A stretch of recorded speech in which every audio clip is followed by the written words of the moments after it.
Hey everybody, welcome to another video. This one is the report card for the Trend 2. Storm Products, Turbo Grips, Bowlers, Mart, CoolWick, SRGBBFS on Facebook, and Royal Crest Lanes in Lawrence, Kansas sponsor the videos. Follow the links in the description and at the end of the video to Bowlers Mart for your bowling needs. That lets them know I sent you. My code Rosdahl10 gets you 10% off your purchases at CoolWick, and the SRGBBFS group on Facebook is your one-stop destination for all things SPI, specializing in used, rare, and international equipment.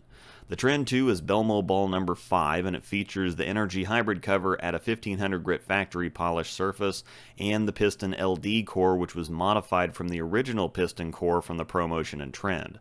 The adjustment raises the RG to 254 and drops the differential to 041 and 15 pounds. This reduces the aggressiveness of the core. It makes it want to get a bit further down the lane and not flare as much. The idea behind the Trend 2 was to be a complement to the Trend. It was pretty popular and a lot of the tour players used it, but they all noticed the same thing. It was great from straighter angles, but was too weak to chase the shot in very far, so the Trend 2 was built to be a deeper zone complement. By making the core a little weaker, it makes the ball want to get down the lane further or move the reaction further down the lane to help with length.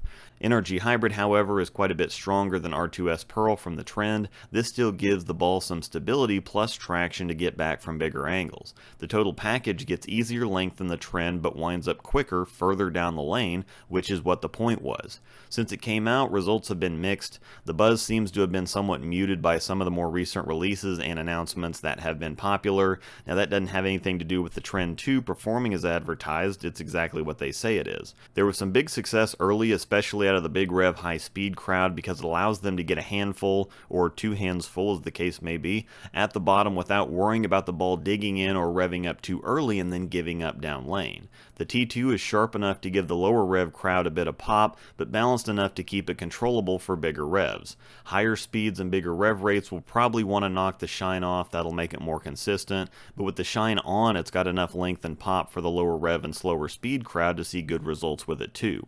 Bowling balls are stronger than people realize, and the Trend 2 is a pretty balanced and efficient tool. I don't think it's as sexy as some other stuff, so that might be why it seems like the buzz has died down, but I think the tournament bowlers that give it a shot are going to see the versatility and the idea when something like a High Road Pearl is just too weak and a Zen is too early and slow.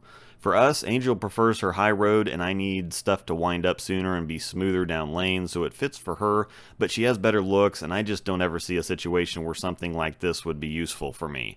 Even when they're dry, I need something like a Hustle Camo.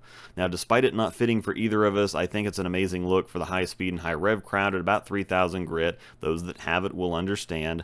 I hope it doesn't end up being another case of the ProMotion, which was a really great but misunderstood and underappreciated ball that people only started to click with after it was gone.